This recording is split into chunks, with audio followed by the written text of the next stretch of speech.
If you were to observe how I live, you would say that I'm the messiest person that you know. And one of the things that is a big drawback for being a messy person is that when you're married, you have spaces that you share. If you're a messy person, those spaces can be prone to be messy. And the person that you are married to doesn't necessarily appreciate that. So long story short, I found out what I'm going to sacrifice for Lent. And that is a little bit of time every single day to tidy up. Now, it's not like huge things that need to be done around the house and all kinds of, fixing jobs and stuff like that.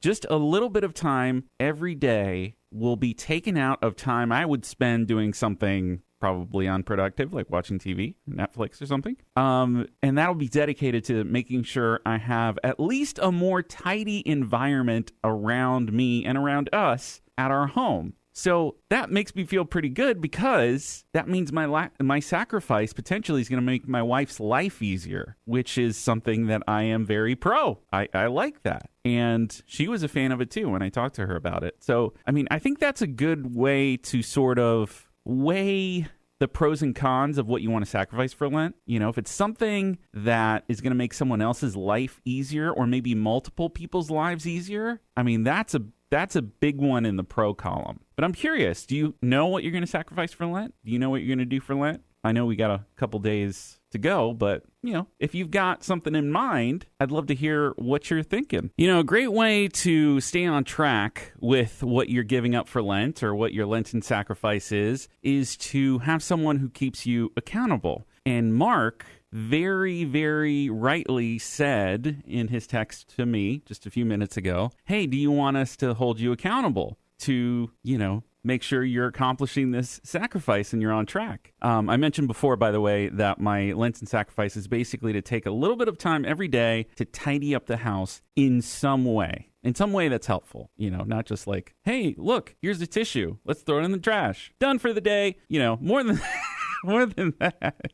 So I was like, you know what? I can actually go on the air and give updates every once in a while to see how I'm doing. That could be a great way to keep myself accountable by being accountable to you every once in a while, throughout Lent, saying, hey, here's how I'm doing with my sacrifice. And I'll try not to sugarcoat over the times that maybe I fall short, because we all fall short. It's okay. This guy is a saver of thousands upon thousands of babies because he did one simple thing consistently, and that is he gave blood. James Harrison, according to UPI, is Australia's most prolific blood and plasma donor, and he is credited with saving, listen to this, millions of babies. And recently he passed away. He was 88 years old. Think about how much blood he should have, he would have donated by 88. I imagine the Australian Red Cross has